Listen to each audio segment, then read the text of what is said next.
नमस्कार दोस्तों, कैसे हैं आप सभी लोग। दोस्तों, इंग्लैंड लगभग टूर्नामेंट से बाहर हो चुकी, पूरी तरह से नहीं हुई है लेकिन लगभग टूर्नामेंट से बाहर हो चुकी है। अब अगर साउथ अफ्रीका की बात करें तो नेट रन रेट इनका बहुत तगड़ा है, बहुत हाई है इनका नेट रन रेट। तो चांसेस तो है कि साउथ अफ्रीका क्वालिफाई कर ही जाएगी। लेकिन अगर अफगानिस्तान मैच को विन कर लेती है, मतलब अगर अफगानिस्तान हार जाती है ऑस्ट्रेलिया से, तो फिर कोई दिक्कत नहीं है, फिर तो ये आराम से क्वालिफाई कर चुकी है। तो दोस्तों, बात करेंगे अब इंग्लैंड और साउथ अफ्रीका के बीच होने वाले चैंपियंस ट्रॉफी के मैच नंबर 11 के बारे में। और जो ये मैच 2:30 बजे खेला जाएगा, डिटेल से चर्चा करेंगे कि कौन कौन से ऐसे खिलाड़ी हैं जिनको टीम में शामिल करना है, किस पर रिस्क लेना है। मैं आपको हर एक मैच के अंदर बता देता हूं कि कुछ ऐसे सेलेक्टेड प्लेयर्स के नाम जो आपको बेहतर करके दे सकते हैं। हमने बात की थी सदीकुल्ला अटल के बारे में, हमने बात की थी अजमतुल्ला ओमारजई के बारे में स्मॉल लीग में, यहां तक कि मैंने कैप्टन भी अजमतुल्ला ओमारजई को ही दिया था जबकि सामने ऑस्ट्रेलिया की टीम थी। इसीलिए कहता हूं कि दोस्तों, जो जो चीजें मैं आपको डिटेल से इस वीडियो के अंदर बताता हूं ना, उनको अगर ध्यान से देख लोगे तो फिर आप एक जबरदस्त कॉम्बिनेशन बहुत आराम से तैयार कर पाओगे। तो चलिए शुरुआत करते हैं आज के जबरदस्त प्रेडिक्शन को। लेकिन अगर नए हो, पहली बार पधारे हो, तो चैनल को सब्सक्राइब कर लीजिएगा जिससे कि आने वाली वीडियोस की नोटिफिकेशन मिल जाए। और जो हमारे सब्सक्राइबर नंबर से ना वो बढ़ते हैं तो हमें भी थोड़ा सा अच्छा लगता है, जिससे कि आप लोगों के लिए और ज्यादा मेहनत कर सके। और साथ ही साथ टेलीग्राम पर जुड़ जाइएगा। और टेलीग्राम पे जुड़ने के लिए आपको सिर्फ ये करना है कि वीडियो के डिस्क्रिप्शन में जाना है, और डिस्क्रिप्शन में जाने के लिए वीडियो के नाम पर क्लिक करना होगा। नीचे बॉक्स खुल जाएगा, पहला ही जो लिंक है वो टेलीग्राम का लिंक है, बिल्कुल फ्री है, किसी को 1 रुपया नहीं देना है। कोई पैसे मांगता है तो उसे भी मना कर देना, क्योंकि आप फ्री चैनल पर आराम से अपडेट और टीम मुझसे ले सकते हो। तो चलिए बात कर लेते हैं कि कैसा पिच है, कैसा ग्राउंड है और किस तरह का कॉम्बिनेशन सही रहेगा। तो सबसे पहले अगर बात करें वेन्यू के बारे में, मैच होगा नेशनल स्टेडियम कराची में। कराची में ये मैच होने वाला है और इस मैदान के ऊपर टोटल 56 मैचेस हो चुके हैं, जिनमें से 28 बार पहले और 28 बार सेकंड बैटिंग करने वाली टीम ने मैच को विन किया है। दोस्तों, मैं आपको स्टार्टिंग से, टूर्नामेंट के स्टार्टिंग से एक बात बताता आया हूं कि पाकिस्तान के अंदर जितने भी ग्राउंड है, ज्यादातर जो विकेट है वो बिल्कुल बैटिंग के हिसाब से है, बैट्समैन के अनुकूल विकेट है। अगर हम बात कर लें अफगानिस्तान वाले मैच की ही, तो वहां पर भी आप देखोगे बहुत आराम से अफगानिस्तान ने 270 बना लिया। उसके पहले भी आपने 300 प्लस के स्कोर देखे लगभग सभी ग्राउंड के ऊपर। और यहां पर भी अगर आप देखोगे ना तो 300 से ऊपर का स्कोर 18 बार बन चुका है अभी तक। तो एवरेज स्कोर भी लगभग 270 का है। अब आखिरी मैच साउथ अफ्रीका ने कितना बनाया? 315। चूंकि अफगानिस्तान चेस नहीं कर पाई थी, इसके पहले न्यूजीलैंड ने जब यहां पर बैटिंग की थी तो 320 बनाया था, पाकिस्तान चेस नहीं कर पाया था। फिर पाकिस्तान ने 242 बनाया। अगर इतना कम स्कोर आएगा तो बहुत आराम से चेस हो जाएगा। मात्र 45 ओवर में चेस हो गया था और 350 बनाया था, वो भी पाकिस्तान ने चेस कर लिया था। तो पहली और आखिरी चीज जो मैं आपको हर एक वीडियो में बोलता आया हूं कि बल्लेबाज आपके लिए सबसे बेहतर चॉइस है कैप्टनसी के लिए। क्योंकि अगर बैटिंग विकेट है तो बल्लेबाज तो आपको 80-90 बहुत आराम से बना कर देगा, और वही अभी तक हम देखते भी आए हैं। अगर स्कोर करने वाले प्लेयर के नाम देखोगे तो ओपन करने आए थे रिकल्टन, 100 बना दिया। टॉम लेथम नंबर 5 पर बैटिंग कर रहे थे, 118 था। और इस ही वाले मैच में यंग ने भी 100 रनों का स्कोर किया था, वो ओपन करने आए थे। यहां पर रिजवान का 46 था, चूंकि ये तो छोटा सा मैच हो गया था। फिर क्लासेन ने 87 का स्कोर किया नंबर 4 पर बैटिंग करते हुए। तो आपको ये देखना है कि ऐसे कौन कौन से प्लेयर हैं जो बड़ी पारी खेल सकते हैं, पहली चीज। ठीक है, दूसरी चीज आपको ये देखना है कि जो रिसेंटली अच्छी फॉर्म में है। ये 2 ऐसे खिलाड़ी आपको तलाश करने हैं जो आपकी टीम में होने ही चाहिए। ठीक है, अब सेकंड इनिंग की अगर बात कर ले तो नंबर 4 पर थे रहमत शाह, 90 बना दिया था। नंबर 4 पर थे डायरन मिचेल, 57 बनाया था। नंबर 5 पर थे अगर सलमान, 134 किया था। और नंबर 7 पर थे खुशदिल शाह, 69 का स्कोर किया। मतलब जो सेकंड इनिंग आई है इस मैदान के ऊपर, वहां पे मिडिल ऑर्डर ने ज्यादा बेहतर खेला है कंपेयर टू टॉप ऑर्डर।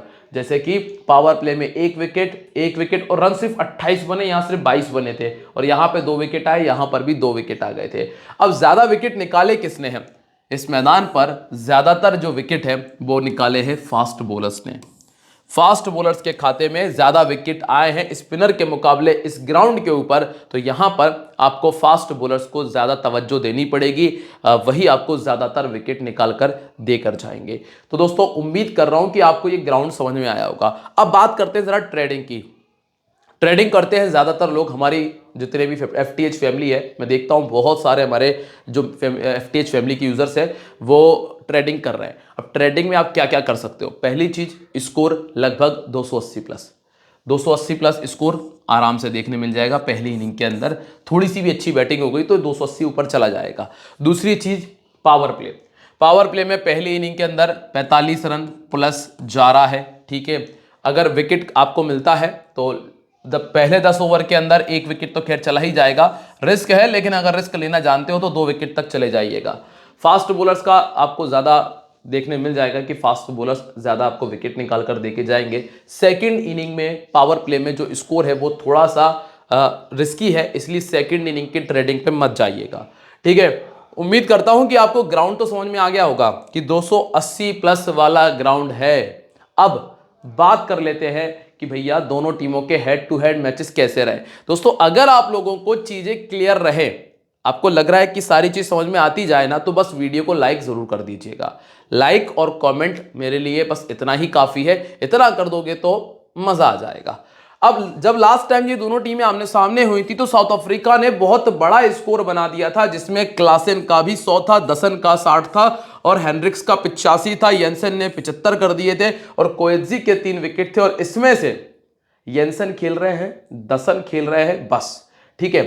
अब दूसरी तरफ थे मार्क वुड जिन्होंने 43 किया था, एटकिंसन का 35 था, आदिल रशीद 2, टॉपली 3 और 2 विकेट एटकिंसन के थे। इसके पहले वाले मैच में 346 बनाया था इंग्लैंड ने और साउथ अफ्रीका ने 287 किया था। कुल मिला के चेस नहीं हो पाया दोनों मैचेस में। क्लासेन ने किया स्कोर, हेनरिक्स का 50, बबुआ का 35, एनगिडी के 4 विकेट थे और मार्को येंसन के 2 विकेट थे। और यहां पे David Malan 118, Buttler 133, Archer 6 wicket और आदिल रशीद के 3 विकेट हमने देखे थे। अब जरा समझ लेते हैं कि किस तरह का कॉम्बिनेशन जो है वो हमारे लिए बेहतर रहेगा और कौन कौन से खिलाड़ी बेहतर रहेंगे। तो शुरुआत कर रहे हैं हम इंग्लैंड से। इंग्लैंड की तरफ से ओपन आते हैं Phil Salt, Ben Duckett number 2, Jamie Smith number 3, Joe Root number 4, Brook number 5, Buttler 6, 7 number पे आपको लिविंगस्टन मिलेंगे और 8वें नंबर पे ओवरटन मिलेंगे। 8 नंबर तक के प्लेयर इनके अच्छी खासी बल्लेबाजी कर लेते हैं। एक रिप्लेसमेंट मुझे नजर आता है कि जेमी स्मिथ, जो कि दोनों मैचेस में फ्लॉप रहे, पॉसिबल है कि इनको रिप्लेस किया जा सकता है। इनके स्थान पे किसी और खिलाड़ी को मौका दे सकते हैं। अगर कोई नया खिलाड़ी इनके स्थान पर आता है तो उसका जो अपडेट है, उसका जो रिकॉर्ड है, मैं आपको डायरेक्ट टेलीग्राम पे दे दूंगा। जहां तक मुझे इंफॉर्मेशन है ये चेंज हो सकता है, मतलब होने ही वाला है।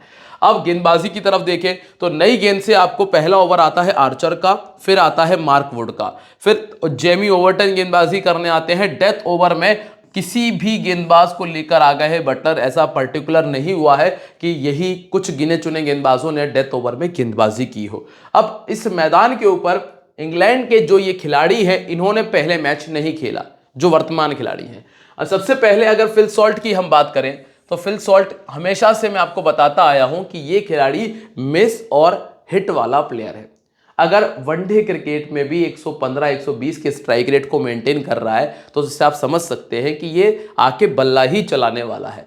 अब पहले बैटिंग करते हुए इनका क्या है, 350 और सेकंड बैटिंग करते हुए 250 का स्कोर इन्होंने किया है। एक बार इन्होंने 100 बनाया, जो कि पहले बैटिंग करते हुए। अब जो मैं एक इंपॉर्टेंट बात आपको बताने वाला हूं उसको जरा ध्यान से सुन लीजिएगा। देखो, जो इस टीम के दोनों ओपनर है, वैसे तो हम पावर प्ले में 1 विकेट मान के चलते हैं, जो नॉर्मल में जा भी रहा है, लगभग सभी मैचेस में हमने देखा। लेकिन एक जरूरी बात यह है कि अगर गलती से फिल सॉल्ट चले जाते हैं,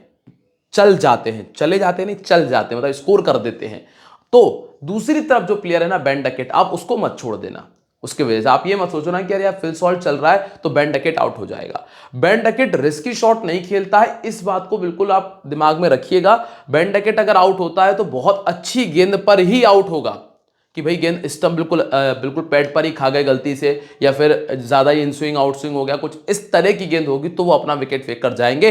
अदरवाइज वो विकेट नहीं फेंकता है वो खिलाड़ी जो है बेन डकेट, वो प्रॉपर क्रिकेटिंग शॉट्स खेलने की कोशिश करता है। इसीलिए जो बेन डकेट है ना, उसको ऐसे मत छोड़ देना आप ये सोच के कि अरे यार फिल सॉल्ट चल जाएगा, पावर प्ले में एक विकेट तो जाना है तो मैं बेन डकेट को छोड़ देता हूं। नहीं, ये चीज ध्यान रखना।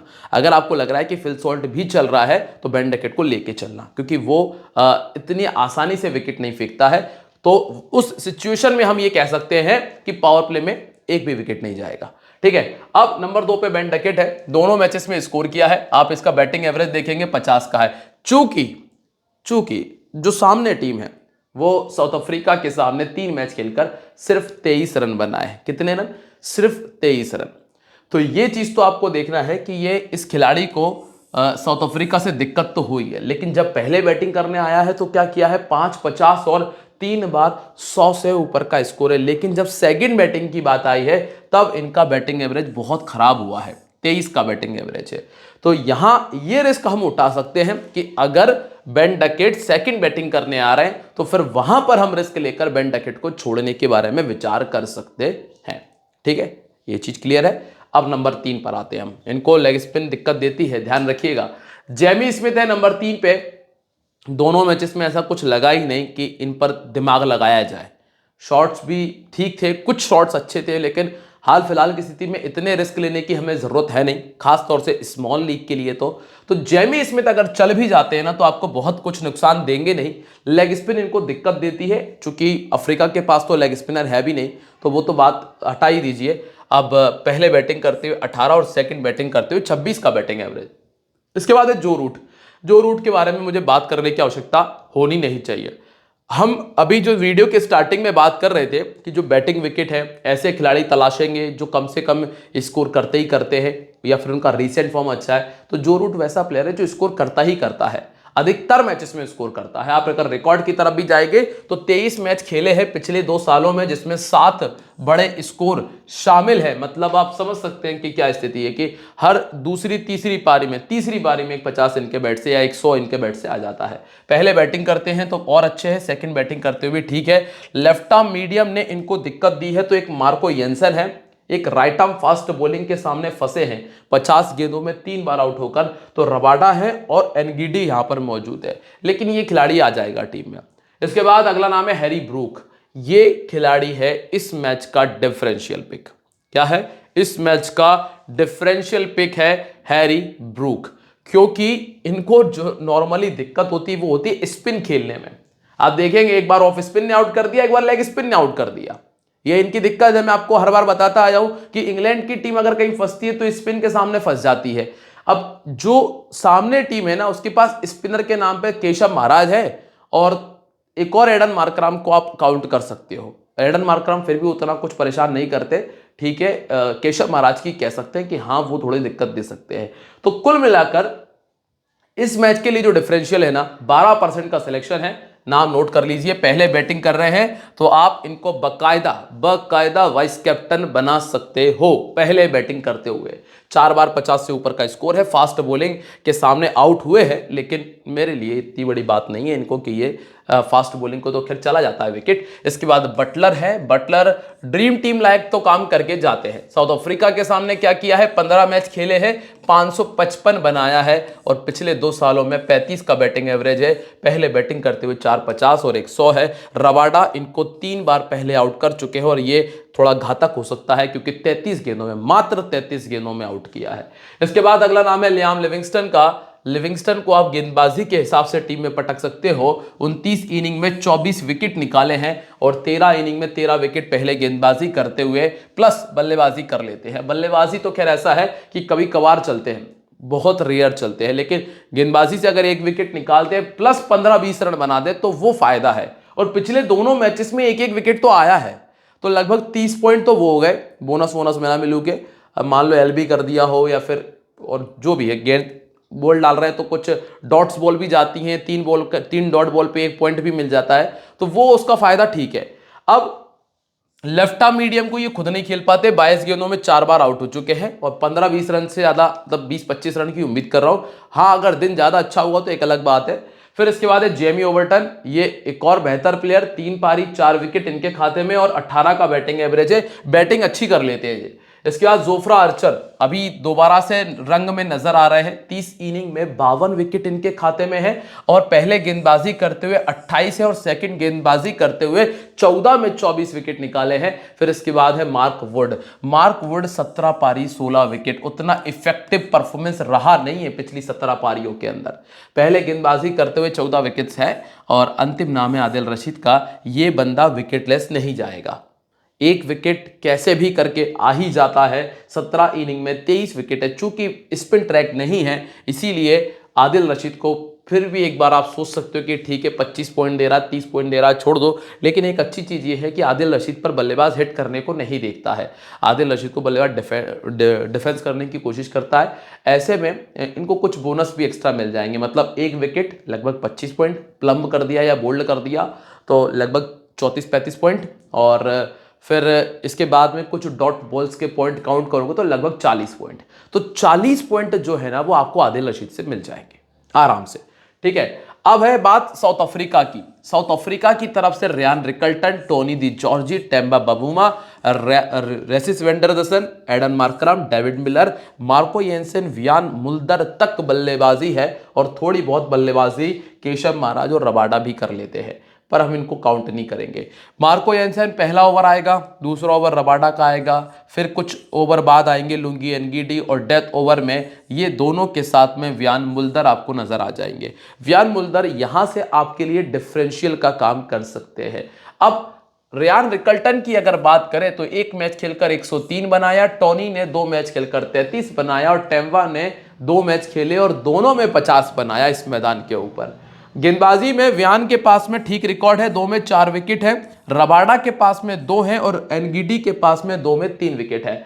अब रियान रिकल्टन जो है ना ये बल्लेबाज कमाल का है, मैं आपसे पहले भी कह चुका हूं ये अच्छी बल्लेबाजी करता है।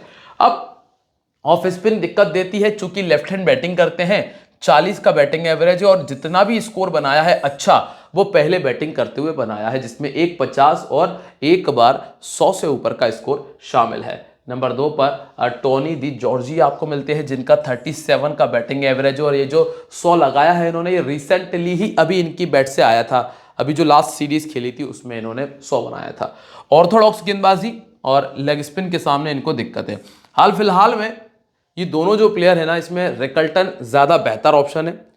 टोनी दी जॉर्जी अच्छा प्लेयर है लेकिन अभी उतनी अच्छी फॉर्म में न दिखा नहीं है, तो इसलिए जॉर्जी को सिर्फ ग्रैंड लीग की कुछ इक्का दुक्का टीमों में रखूंगा, बाकी ज्यादातर टीमों में रिकल्टन ही रहेगा मेरी। ठीक है, सेकंड बैटिंग करते हुए एक 50 एक 100 बनाया था। फिर है टेम्बा बबूमा, अगर आपको चाहिए 30 35 40 55 60 रन तो टेम्बा बबूमा है, मतलब वो 50 से 60 70 पॉइंट वाला रेशो चाहिए ना तो टेम्बा बबूमा आपकी टीम में फिट बैठ जाएगा। अब आप देखिएगा इनका बैटिंग एवरेज कितना है, 55 और 40 का है। तो क्योंकि दोस्तों थोड़ा सा यहाँ जब पहला विकेट गिरने के बाद में विकेट रोकने की बात आती है तो वो काम टेम्बा बबूमा कर रहे हैं, इसीलिए टेम्बा बबूमा अगर आपको एक कुछ फिक्स पॉइंट चाहिए तो आप टेम्बा बबूमा की तरफ देख सकते हो, अगर ज्यादा ही अच्छी बॉल पड़ जाएगी तो ही विकेट जाएगा इनका। इसके बाद है दसन, ये वाइस कैप्टनसी का अच्छा ऑप्शन है, 52 का बैटिंग एवरेज है इनका इंग्लैंड के सामने और 33 का बैटिंग एवरेज है इनका पिछले 2 सालों में। 74% का सिलेक्शन है, अगर पहले बैटिंग करते हैं तो काफी बेहतर किया है, 350 और 300 बना चुके हैं। जोफ्रा आर्चर 25 गेंदों में 2 बार आउट कर चुके हैं, प्लस आदिल रशीद इनको 3 बार आउट कर चुके हैं, लेकिन आदिल रशीद ने लगभग 20 ओवर का इस्तेमाल किया है इनको आउट करने में। इसके बाद है एडन मार्करम, एडन मार्करम ने पिछले मैच में 50 बनाया था इंग्लैंड के सामने, इनका भी बैटिंग एवरेज अच्छा है और ये पार्ट टाइम गेंदबाजी भी कर सकते हैं। राइट आर्म फास्ट बॉलिंग के सामने इनको थोड़ी दिक्कतें हुई हैं, 70 गेंदों में 4 बार आउट हो चुके हैं। मार्क वुड है राइट आर्म फास्ट बॉलिंग करते हैं, ठीक है, right arm fast bowling, plus Jofra Archer 14 बॉलों में आर्चर इनको 2 बार पहले आउट भी कर चुके हैं। इसके बाद अगला नाम है डेविड मिलर का। डेविड मिलर का क्या सीन है, डेविड मिलर तो है ना अभी उतनी अच्छी फॉर्म में दिखे भी नहीं है, तो फॉर्म नहीं होने की वजह से मिलर को छोड़ रहा हूं। बाकी ठीक है, रिकॉर्ड तो बहुत तगड़े हैं, अगर फॉर्म अच्छी होती तो मैं जरूर ट्राई कर लेता। ठीक है। इसके बाद मार्को येंसन ने क्या किया, इंग्लैंड के सामने 3 मैच खेले, 119 रन बनाए हैं। चलो खैर बैटिंग तो इनकी हम नहीं देखेंगे, हम देखेंगे इनकी गेंदबाजी, जिसमें 24 इनिंग में 40 विकेट है। पहले गेंदबाजी करते हुए 19 और सेकंड गेंदबाजी करते हुए 21 विकेट है। पिछले मैच में 1 विकेट आया था और मार्को येंसन बिल्कुल कंफर्म पिक है जिनको नहीं छोड़ा जा सकता है। इसके बाद अगले जो नाम है, मैंने आपको एक पंटर वहां से बता दिया था, एक पंटर यहां से नोट कर लो, व्यान मुल्दर जो है ये आपके लिए पंटर का काम कर सकता है। कारण है इनकी बल्लेबाजी, गेंदबाजी कारण नहीं है। 1 विकेट निकालते तो बहुत अच्छी बात है, बल्लेबाजी ऐसी है कि 30, 35, 40 तक जा सकते हैं और अगर ये 40 तक चले गए तो फिर आपको फायदा दे जाएंगे, फिर आपके लिए बोनस हो जाएगा वो और दूसरों से अलग हो जाएगा अगर साउथ अफ्रीका कोलैप्स करती है तो। खास तौर से 18 विकेट्स है प्लस 19 का बैटिंग एवरेज है और उम्मीद करूंगा कि इंग्लैंड गेंदबाजी में विकेट तो निकालेगी। इसके बाद केशव महाराज है, 20 इनिंग में 28 विकेट इनके खाते में। पहले गेंदबाजी करते हुए 8 विकेट है, सेकंड करते हुए 20 विकेट्स है। और इसके बाद कगिसो रबाडा, पिछला मैच काफी शानदार रहा था लुंगी एनगीडी के साथ में। ये दोनों प्लेयर बेहतर हैं वैसे देखा जाए तो, रिकॉर्ड के मामले में भी और पिछले मैच के परफॉर्मेंस के मामले में भी, लेकिन अगर दोनों में से किसी एक को रखना है तो फिर रबाडा ज्यादा अच्छी चॉइस है। लुंगी एनगीडी रिस्की है और सिर्फ ग्रैंड लीग में आपके लिए ज्यादा बेहतर ऑप्शन होगा। उम्मीद तो यही है कि लुंगी एनगीडी जो है ना, ये आपको 2 विकेट तो नॉर्मल निकालते हैं। हालांकि दोस्तों लुंगी एनगीडी का काम ऐसा है कि जब विकेट निकालेगा ना तब कैप्टन का ही काम करेगा, ये भी ध्यान रखना। मतलब जब अच्छा तगड़ा फॉर्म होगा ना, थोड़ा भी अच्छा फॉर्म होगा तो 4 विकेट जाता है। अब कैप्टन वाइस कैप्टनसी की बात कर लेते हैं। यहां तक की सारी चीजें क्लियर है। अगर आपको लग रहा है कि कुछ और मुझे बेहतर बताना चाहिए तो वो मुझे कमेंट कर दो, इंस्टाग्राम पे मुझे बता दो आके, मैं आपके लिए सब कुछ लेकर आऊंगा। आपको लग रहा है कि ये और होता तो मजा आ जाता तो वो भी मिलेगा। अभी कैप्टन वाइस कैप्टन देखते हैं। स्मॉल लीग की बात कर रहा हूं, इजी होगा बेन डकेट, जो रूट और दसन के साथ में जाना। ग्रैंड लीग की तरफ जाएंगे तो ओवरटन, व्यान मुल्दर और एडन मार्कराम के बारे में सोचा जा सकता है। अब टीम कॉम्बिनेशन क्या कहता है, सबसे पहले आ जाइएगा ऑनेस्ट 11 एप्लीकेशन पर, जिसका लिंक आपको डिस्क्रिप्शन प्लस टेलीग्राम पे मिल जाएगा। अब क्यों है जरूरी ऑनेस्ट 11 एप्लीकेशन, आप बड़ी बड़ी एप्लीकेशंस पर जाओगे आपको क्या मिलेगा, कंपटीशन उतना ही हाई मिलेगा।